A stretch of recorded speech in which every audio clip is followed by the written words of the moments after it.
Hello and welcome to the Choreosophy Podcast. This is episode 217, Building Collaborative Learning Environments. This episode pulls wisdom from Betsy Cooke Weber on building a culture of leadership, ownership, and professionalism in our classrooms and ensembles. This is a loaded how-to session that comes from her appearance on my show all the way back in episode 45. But you're not going to hear the whole episode. You'll have to go back to episode 45 if you want to hear the whole thing. What I did was I took out the meatiest portion of her content that she, and her great advice that she gave on that show related to this topic. And then in some other videos that I will insert and parts of the podcast audio that I will insert in and around Betsy's commentary, I will be reflecting a little bit on these ideas and how they have changed for me since I had this conversation with Betsy and some of the ideas that I decided to implement.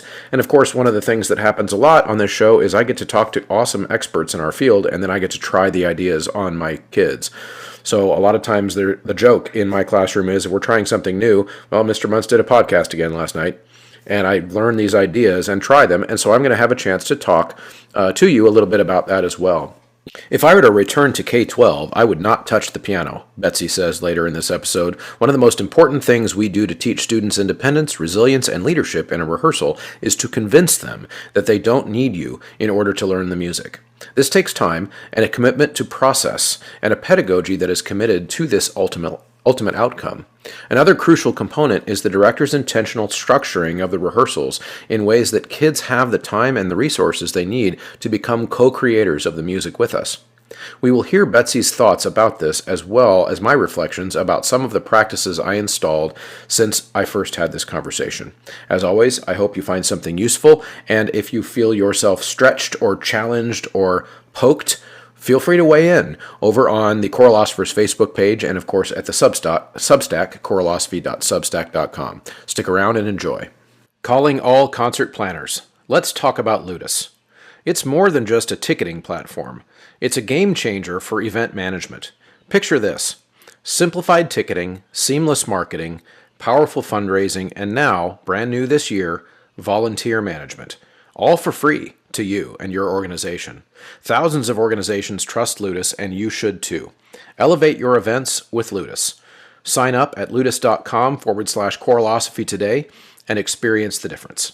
We all love to travel with our students, but we definitely don't love planning a trip. I know I've been there as the point person for details, and it is a nightmare. Forms, payments, fundraising, it's a never-ending task that takes away from doing what we love. That's where Kaleidoscope Adventures comes in. They've been planning performance trips for more than 30 years and handle all the details from start to finish. And one of the best parts about Kaleidoscope, they have crowdfunding options for every traveler. Contact Kaleidoscope Adventures at mykatrip.com to find out how they can take your travel beyond expectations. Underwriting and crucial support for this show comes from listeners themselves who choose to subscribe on Patreon or now on Substack. Subscribers get access to the private podcast feed as well as my Google folder full of goodies and much more. The producers on Patreon are Brian Long, Venture Studios, Jonah Clixbull, Angie Schilling, Danelle Eckert, David Kowalczyk, Kyle Peterson, Max Jackson, Michael Herron, Ryan Main, and Stephen Kathy Kakacek. We'll start out by, why don't you just tell us a little bit about who you are? So give us the quick version of just kind of where your career started, what got you interested in being a choir director, and then all the way to now. Okay.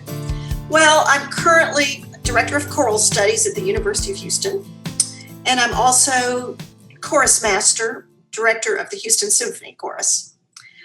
My career began with 4 years of teaching elementary music, 3 years of middle school choir, and 6 years of high school choral directing.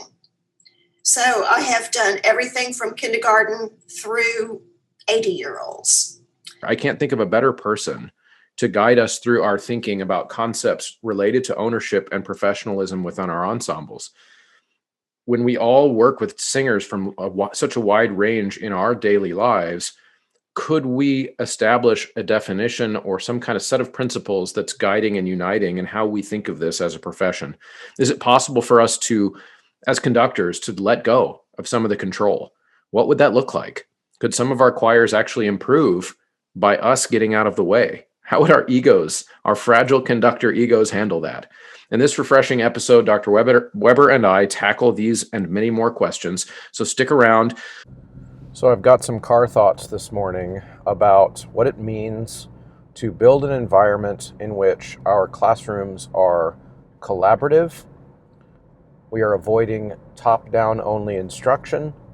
But then I'm also thinking about how do we balance that concept, which is very kind of trendy and popular in education across the board, student-centered learning, etc., with the idea that that does not mean it's a free-for-all, right? And I think that those two concepts, at least in the public, the non-education public, they see stuff like we're going to let the students be the leaders, and we're going to let them decide what they're doing and what they want to learn, and people and parents, I think rightly, it's not unreasonable for a non-educator to hear those types of things and get a little concerned, because they're thinking, in their perspective, I'm sending my kid to school to be taught subjects by experts.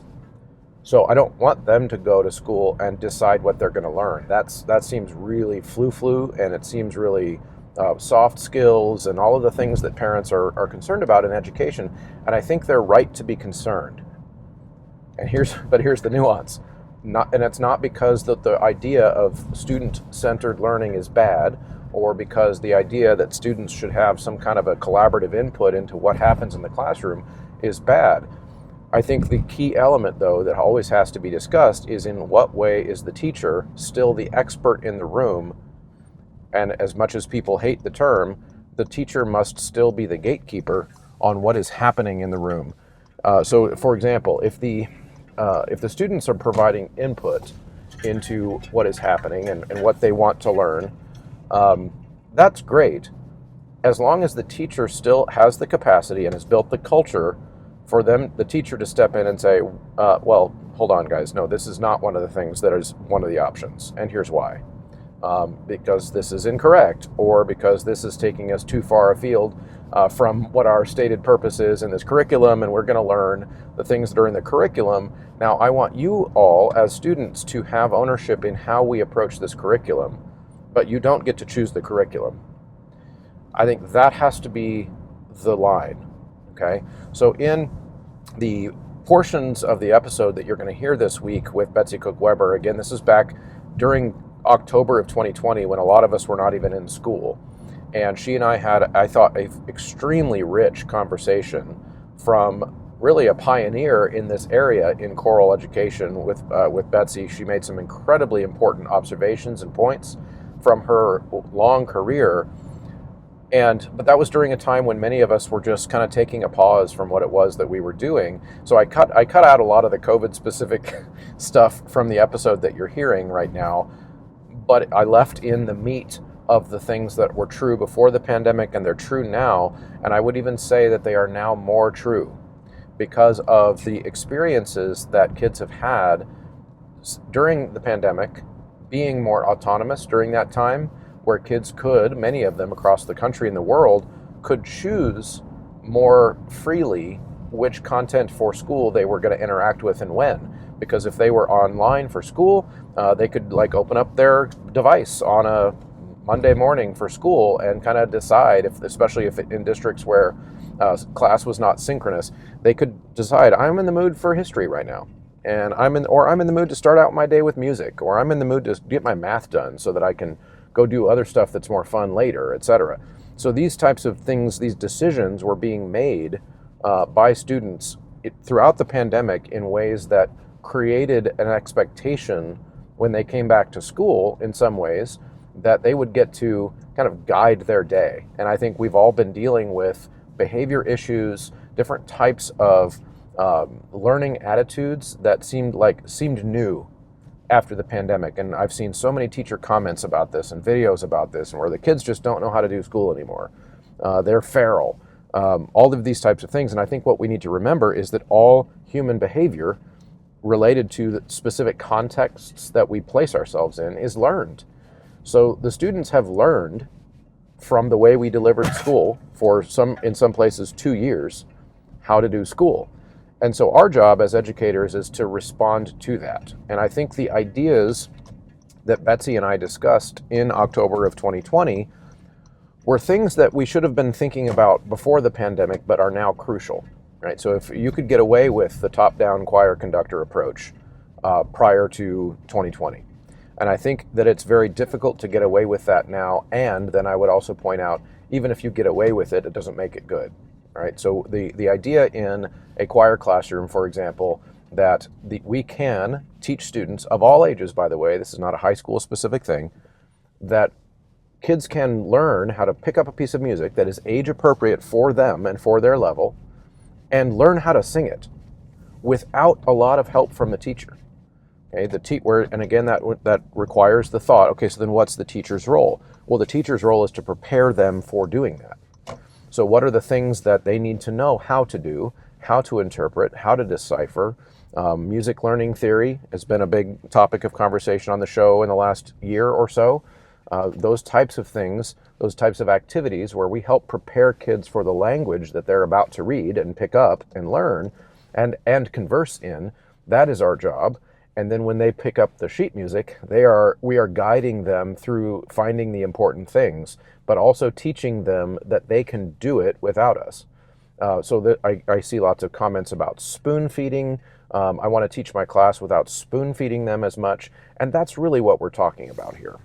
So what is it that got you really passionate about this concept of having the conductor be the kind of the philosophical center, but not necessarily the one who's in charge of every detail? This idea that your singers should have a sense of ownership within the ensemble. Where did that come from for you? Right. Well, first of all, I think most of us choir directors have kind of a problem with control. We really like to be in control. And it may be one of the things that attracted us to the profession. But in 2007, the U of H Concert Chorale was invited to sing at National ACDA. And, I was working as hard as any human being has ever worked. It occurred to me that the singers weren't working as hard as I was. And more importantly, I didn't think they sounded very good. Mm-hmm. And so around January, end of January, I called my section leaders in and said, I am concerned it doesn't sound very good. And what I had hoped would happen, they would say, oh, no, it's fine. But instead, they all said, you're right. It's terrible. And my alto section leader at the time, Saini Mila, who is the world's best middle school choral director now at this point, said, Dr. Weber, just let me at the altos. Let me work with them and I can fix that. And all the section leaders said the same thing. And, to their credit, they were right. They fixed it. To my great embarrassment, I should have been letting them do that all along. And as soon as I let those students, and these were undergrad students, not grad students, as soon as I let those undergrad students lead each other, the whole group came along. Yeah. And it was a pretty good performance. Actually, it was a really good performance. And so I thought a lot about that after that and realized that the top-down approach that, we copy orchestral maestros, I think, in some ways, and that should not be our model. The energy and the creativity needs to come from the bottom up to us, and then we need to be the one that helps make it happen. Mm-hmm. So I've worked really hard to make that our tradition since 2007, and it really has worked. So the students, I try to let them do everything. That's awesome. I completely agree. I share that philosophy too. But like you, it took me a little while to get there because I had to see it for myself, if that makes sense. Because and I think you might be hinting at this, that idea wasn't modeled for you at some point. You were taught to be in control right. At some point along the way, and as was I. And I started to have to just learn the hard way. And so I'm wondering, what interests me about your story in 2007 is, what do you think it was about the way you had been doing it before that prevented you from giving that student leadership right away? Like, what was it about it, your upbringing and your philosophy, that led into that? Yeah, I've thought about it a lot. I mean, first of all, I think it's the models that we grew up with, kind of stern, strict, honestly sometimes kind of mean choir directors. Hmm. I think part of it's my personality. I do like to be in control, which is not all bad, but has some bad to it. Um, and there's something about asking for help. When you ask for help, it feels as though you're shirking. You know, Hmm. uh, I think to most of us, we don't want to ask for help. It's as though, I mean, it may be that people will think we don't know what we're doing if we ask for help. It may be that they think that we're shoving our workload off on others when we ask for help. So it took me a lot of time, and it still does, to just ask for help. And the interesting thing is, do you remember when you were in elementary school and you got to be the person who erased the whiteboard or the blackboard, Oh, and yeah. how thrilling that was, or you got to be the line leader to go to cafeteria? People want to help. Hmm. They want to feel as though they own the ensemble. Right. And And so that led me to reading about ownership. The business world has done a ton of research in this because they can make more money if they can uh, convince their employees to become owners um, of a corporation. So they've done tons of research on it. And we in the choir world, I think we benefit from that same research if we just read it and think about it thoughtfully. Yeah, that's really good. I like the way you phrase that, and I think one of the things that, and correct, see if you agree with this, and that part of that model that we all grew up with, or at least people of a certain generation, I guess, in the choral music world, I agree with your assessment that there's a little bit of a copycatting of the orchestral idea of what it is to be a conductor. Um, there is a little bit probably for us in the choir world of um, I don't know how to say this in a subtle way, I guess, but that's not really my thing anyway. But it's a inferiority complex that we have towards orchestral conductors. We see ourselves as not quite as fancy as them, and so as in our way of emulate, we can show that we are just as hard nosed, and we're just as precision oriented, and we're just as much of a musician as they are. I think that's part of the psychosis. And then one of the other things that strikes me about it too is that in the generation I was raised, the idea was that the conductor needs to be the font of all musical ideas that flow into the choir, and the choir is simply an instrument that we play with our hands. Right. Does that like seem familiar to you? Absolutely. Yeah, yeah, and so what I think for me, one of the transitional moments was when I was, maybe 7 or 8 years ago, and I started really buying into this idea, was that I started to ask myself, if the choir sounds great when we go on stage, do I really care if every idea that came into that performance was mine, or do I care if the choir sounds great? Because those can be mutually exclusive. So yeah, and so do you. So that was a little bit of a rant, but what I'm wondering is, when you involve your students now, when you engage your students now in this kind of leadership ownership role, what types of musical decisions do you allow them to contribute, and that might even survive into a performance? Sheet Music Plus has everything that you might need. And to make it even better, they are running a back to school sale all summer long. 10% off of the things that you would need for choir, band, orchestra, your methods classes, etc., to get you set up for a school year of success. But then year round, there are discounts as well. So make sure you head over to sheetmusicplus.com, throw that into your rotation of places that you use to find your materials for class. You know, I issue pretty heavily edited scores Hmm.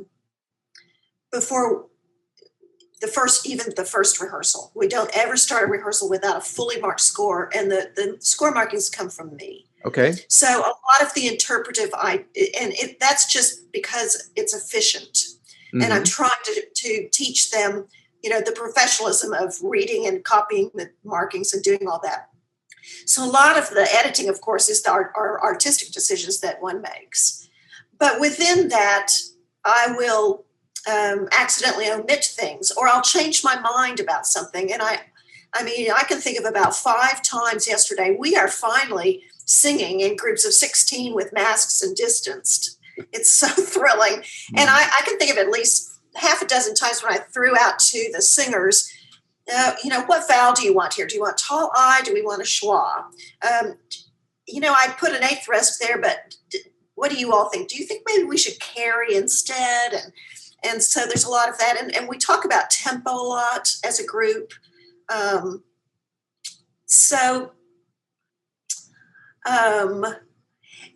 We also do tons of sectional work. And I encourage the sections when they go out to consider other musical ideas and to come back and say, as a group, we just preferred to do it this way. So I try to toss the ball in their court as much as possible. They also do a lot of repertoire hunting for us. Oh, that's good. Yeah. In fact, this afternoon we had a session where everybody had to submit 5 scores or recordings, and we listened to them to pick out music for the first concert in the spring. Yeah, that's really great. I think when singers get a chance to not only select or suggest a piece every once in a while, I know you're at the university level, I'm at the high school level, but even at the high school level, by allowing them to know that if they become big enough choral lit nerds and they suggest something to me that I haven't heard before, we might actually sing it, because I'm respecting that they're going out listening and devouring this art form that I'm trying to expose them to. So that's a really cool thing. So you've got the scores coming out to them marked, which is that makes total sense. I totally get that. But I would say that even within that framework, like you said, there is a ton of room for artistic decisions to happen. One of the things I like to do is in a rehearsal, we might be singing it the way I'd ask them to mark it. But what I notice is that the singers kind of instinctually keep doing something else. Yes. At which point I will say, okay, so I asked you to mark this, but you keep doing this. So let's talk about that. Let's talk about which one is better.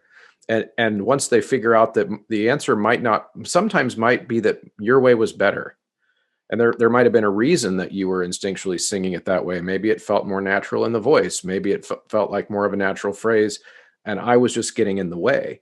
Now, oftentimes I win, but as long as they know that sometimes they'll win, then they do feel like they're part of that team, Right. which is really important. So what are some other thoughts that you might have about how we got to this point as a profession where we're passing the baton to our singers to make more and more decisions, to hold more and more ownership in the rehearsal was so hard? What are some of our pitfalls? What do we do wrong that leads us to this?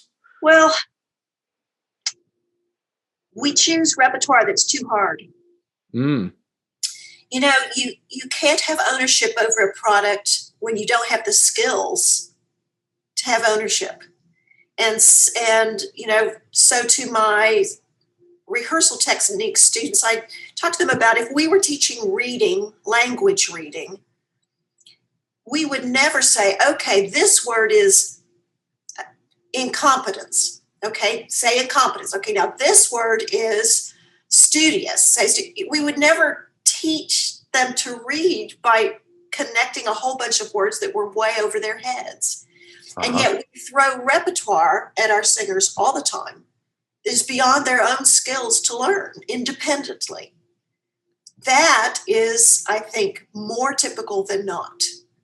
It's that we throw out a piece of music to our singers that they absolutely do not have the skills to teach themselves. Right. And I like that you added the clarifier, the qualifier independently, because what it does is it forces them to be dependent on us.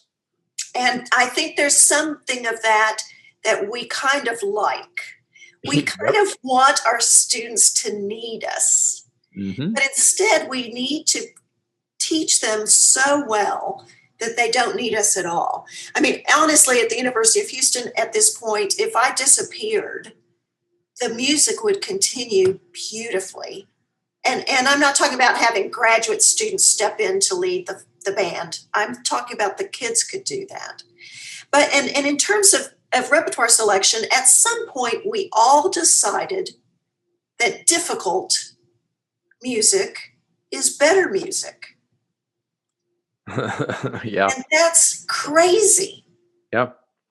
We should be doing unison music. Let them teach themselves the musics. And we need to do less difficult music and we need to do more of it. Yeah, I agree. And I think one of the things that happens too, and this is, I'll be the one who kind of interjects what I think is going on in the choir director's ego. So I think that difficult music for many of us is a reflection of the skill with which we taught our choirs to sing. It's almost like in some of the Olympic sports when you get more points for trying the harder jump Yes, or whatever. And yes. so we get there a little bit of sense of keeping score in our own mind. And I don't even say it's like a competition with other directors, although there probably is that too. But it's just that sense of like, okay, so how do I know my choir's good? Well, it's whether or not they can sing Leonardo Dreams of His Flying Machine or whatever. And so there is that little bit of it too. And I think so. I think that's a really good concept. The other thing that I think is interesting too is that oftentimes our rehearsals are continuing and still being dependent on notes being taught in the rehearsal, keyboard being plunked out at them in the rehearsal, to the point where even the note learning in the rehearsal becomes more of a right answer, wrong answer equation than any kind of artistic making process that's going on. Do you see that note plunking problem too? Totally. That's another thing I think we need to stop. We need to stop using piano in Uh-huh. rehearsals. I'm a pianist. I'm super comfortable at the piano. And of course, I have a fine accompanist at the university, but we never use piano until it's time to put an accompaniment together. We learn everything unaccompanied. And of course, I know a lot of people will say, well, that's because you're at the college level, you can do that. But if I were to return to K through 12, of course, I used piano every day back when I taught that. But at this point now, I would go back and we would not touch the piano. Yep. At the high school level, we don't touch the piano at all. Good. I play a pitch on a pitch pipe app, and that's our tonic, and we rehearse a cappella. Yep. In fact, this is crazy. So this will be a funny little aside.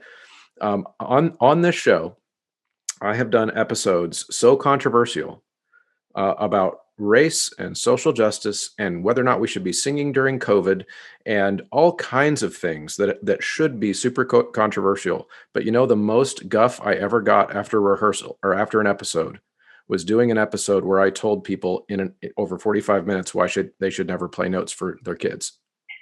I got more angry emails from that episode than I did any of the other ones that I did, which if that tells you something right there. That we are attached to that, because I think what happens is a lot of times directors don't feel the confidence in themselves to lead an a cappella rehearsal. Is that something you work with your students and graduate students on, that concept? Yes, they have to not use piano. Which, if they're a singer, they're just fine with that. If they're a pianist, of course, they're uncomfortable with that. But it just gets back to so do easier music. Mm-hmm. Yeah, and eventually your ear as the conductor will also get better over time, and you will be able to lead an a cappella rehearsal with harder music. But you've got to build that skill. Yeah, and when you're running a rehearsal with a piano, and you have to wait for the pianist to play, something so the tenors could sing, and then you wait, and then the pianist plays it for the altos. It's just stultifying. And it teaches all those singers to sit and drink, make out their grocery list while the tenors are having their part plunked out. It absolutely negates the concept of being a proactive, independent, sticking with the task throughout the whole rehearsal. I mean, it just negates all of that as soon as you bring a pianist in to do it for them. Yeah, I totally agree. So this is our routine. This is what we do, and this is at the high school level. Like I said, we play a tonic and we just rehearse a cappella. But when wrong notes happen, and let's say it's the tenor section, often it is, but the tenor section that is not quite getting the entrance pitch correctly every time we get to that little section, whatever it is, It's rather than playing the note. I mean, my kids don't even ask to have the note played because they know it's not going to happen. So they don't ask. Right. That faded out years ago. And so instead, it's me asking a question. It's this ownership idea.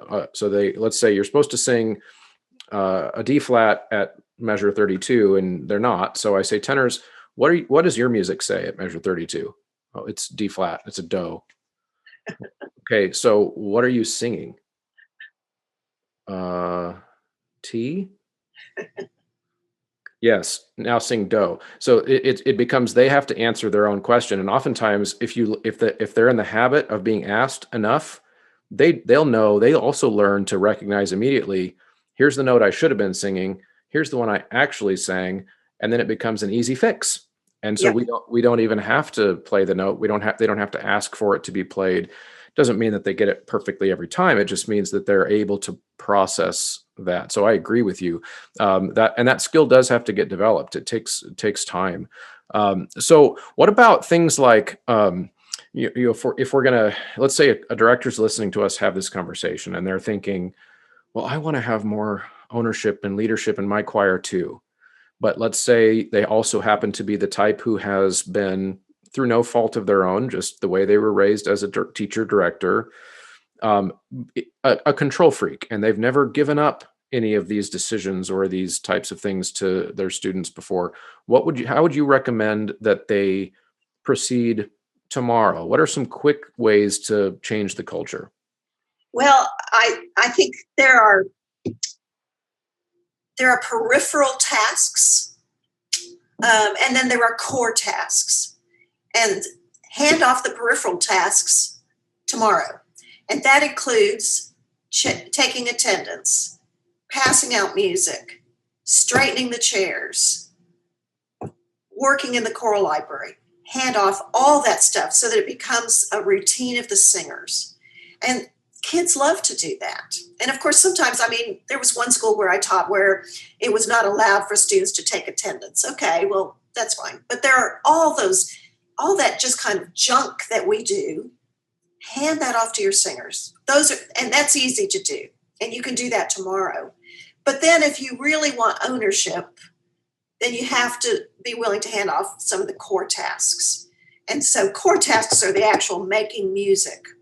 And so let students begin leading the vocalises, the stretches. And that's when it starts taking you more time than if you just do it yourself, because you really have to teach them how to do it. Yeah. You have to teach them how to stand in front of a group and be serious and be a leader and not laugh and be silly. And so that's a real teaching moment.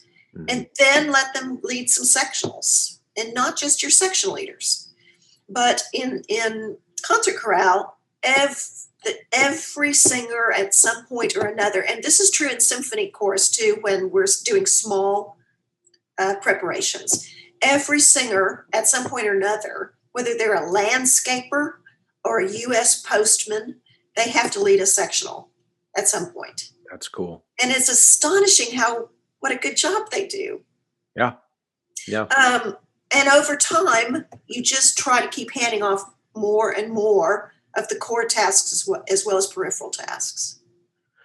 So tell me, let's dive into sectionals a little bit more, because that's a passion of mine too, student-led sectionals. So you said not only section leaders, so that means you do have section leaders, yes, but you still share the duty across the choir. So what is the role then of a section leader? How would you describe what their job is for you and your choir? Well, the section leaders are acknowledged to be, the strongest singers in a section, and I select them. They are not elected. And they take attendance every day, and they follow up. If a kid doesn't come to rehearsal, they immediately text that student to say, we want to make sure you're okay. Because, of course, in college, kids do have the freedom not to show up, and they will do that if you allow them to. So they do a lot of the administrative stuff.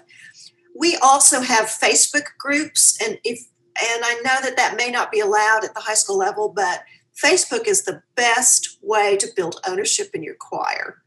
Because the section leaders are always saying, don't forget, this recording's due tonight, and don't forget you need to wear your red t-shirt tomorrow, and they do all that stuff.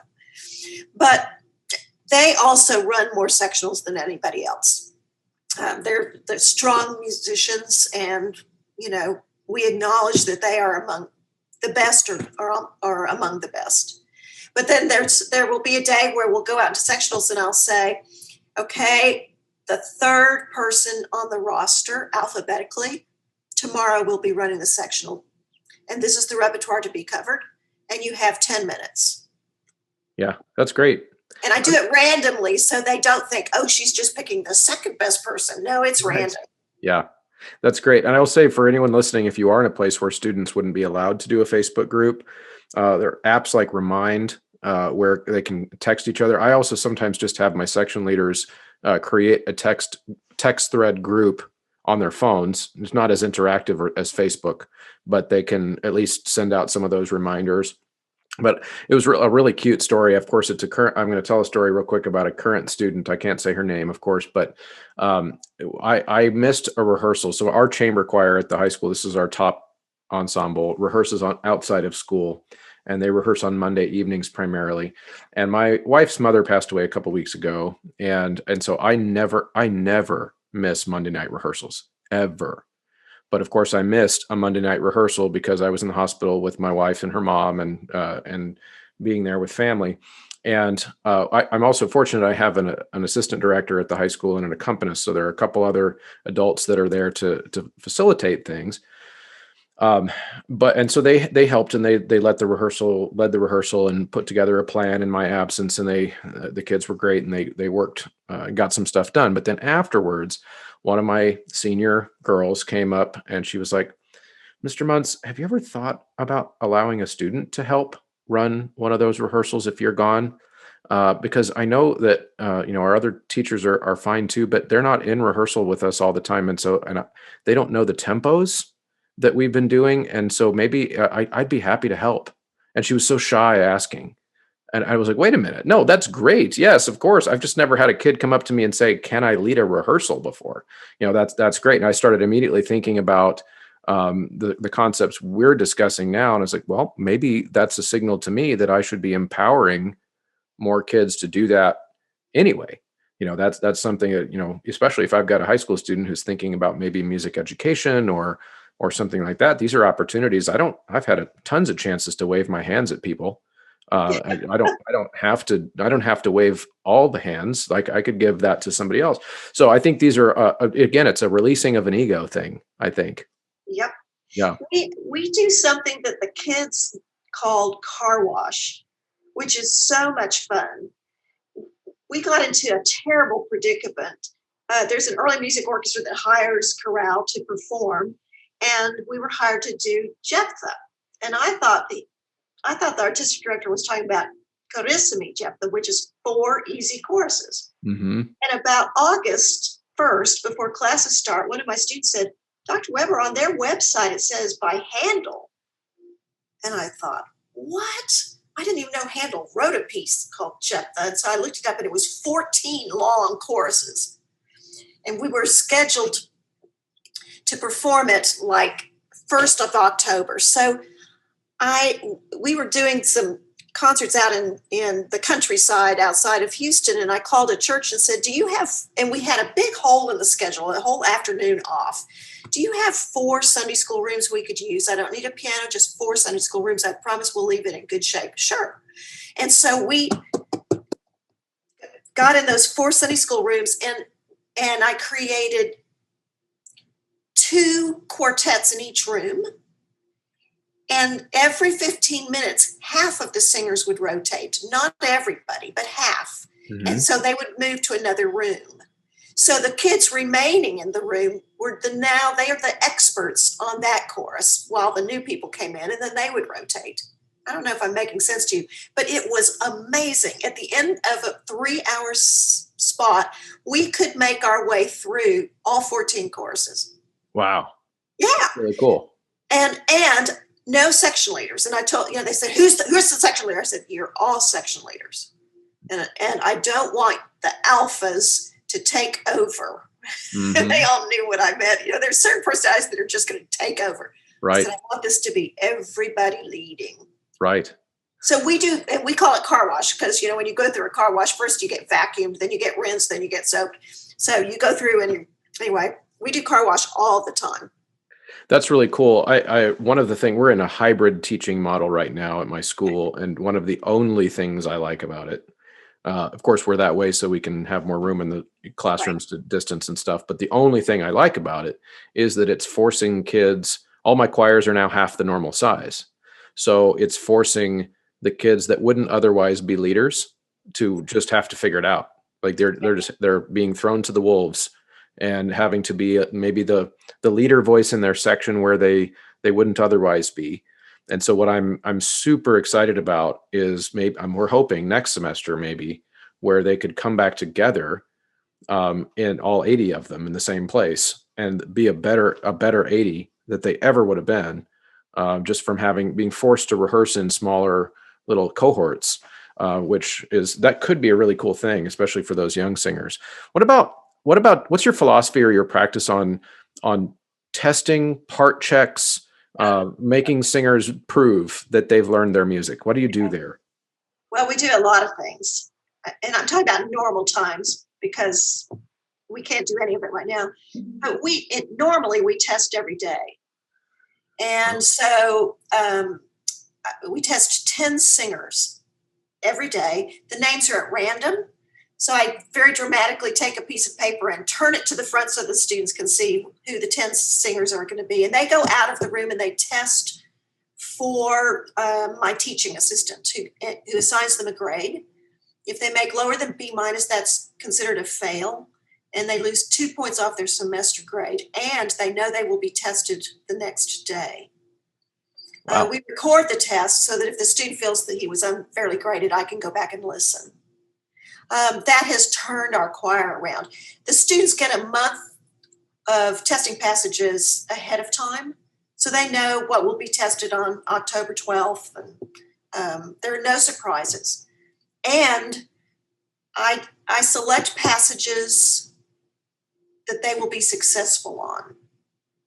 I test for success, even on the top choir of a pretty good college choir. I don't sock it to them in terms of something that's just ridiculously hard. We kind of work that out ourselves. I would like to say that the entire choral profession owes you a huge debt of thanks. Oh, well, thank you. In the spring, our professional organizations held a webinar that absolutely decimated the future of choral music. It kind of did. And had you not come through, you, Chris Muntz, you are the person who stepped forward and said, wait a minute, let's talk about this a little bit more. And you brought in an epidemiologist, and suddenly it didn't seem so grim. And Chris, I thank you for that. Well, I really appreciate that, Betsy. That is very nice for you to say that. I think that I've been doing this show now for a year and a half. At that moment in May, when that happened, really for me, when I realized that I had an opportunity to use the platform that I've built here, and reach people, that there were people that, based on that, the way we were processing that event at the time, rather than, without rehashing the whole thing, but rather than responding to that crisis with, okay, and how can we move forward and make it safer? We responded with, we should just not move forward at all. And my stepping in was to say, hey, I think we could actually develop some tools to help make choir come back, but come back safer. And I think that we made our case for sure for that on the show. There was that episode that you're referencing, but then I did quite a few after that. So I tried to build the case and make it scientific as much as possible. But I really appreciate the shout out for that. And I think that if anything else, it got people talking and thinking about some nuance. So one of my favorite things that I picked up from the conversation with Betsy in that episode back in October of 2020 was an idea she described for building leadership opportunities for kids and students of all ages. And I really do think that this is useful even if you teach sixth grade choir or fourth or fifth grade choir even. that it is never too early to start some of these ideas. So she described a concept where small groups are assigned to go to different places and work on certain concrete things for a certain amount of time, and then expect to be assessed on that work. A game changer. I've done things like that before, that conversation, but I had never really done it in a concrete, planned out way before. And now that's a relatively common occurrence for us in our classes. And this can be done at beginning choir all the way to advanced choir. The trick is, the difference really between those activities at different levels is what types of concrete tasks do you ask them to do? So we call them rotationals in my classes. A rotational is just a play on words. You don't have to call it that if you don't like dad jokes. I like dad jokes, so I call them rotationals because it is a rotating sectional. That's what that means. And then when the rotationals are done, we come back and have togethernals, which is all the sections together. I know, it's dumb, but that's my personality. You call it whatever you want, but the concept is what matters. So in a rotational, the sopranos, for example, go to a certain location, and then the altos and the tenors and the basses have their own location. But the location, with the location that we send them to, comes a certain concrete thing to work on. And so I'll start with beginners, right? So maybe at location A, when the sopranos are in location A, they are simply speaking the words in rhythm to their new song. And if they're having trouble with the rhythms, then they pull out the tools that we will have learned in class to prepare them for that. Could we takadimi that rhythm because we're having trouble with it? Could we do our ta, ta, ta-dee, ta, ta, ta-dee, and work that stuff out? And then can we put the words back in, etc.? And they're going to have a concrete amount of time, and that is student-led. So they're working together collaboratively during that time. And then they know that they're going to be exposed when they get back to class of whether or not they got that work done, right? So that could be as simple as a 2-measure portion, we're doing rhythm only. And when you come back, we expect you to know that rhythm, and that is achievable, things like that. And if you think that it's not achievable for your kids, then I would argue you don't have enough faith in them, and B, maybe you made the task too complicated, right? So pick something that is appropriate for your kids. So other examples could be in that simultaneously, right? So the sopranos were working on 2 or 3 rhythms or 2 or 3 measures of rhythm at that same time in a nearby location. The altos were working on getting their solfege written in correctly. And again, these are beginners, right? So maybe that's a time where they simply have some group time to sit down with their folders, their pencils, collaborate to make sure everybody's got the same solfege syllables written in. Like, oh, we had an accidental at measure 22. What are we going to call that? Did you call it T? Oh no, that's te. So because it's a natural, so we're going to call that te. And they can have that conversation again because you've prepared them with that lingo and that process prior to that opportunity, right?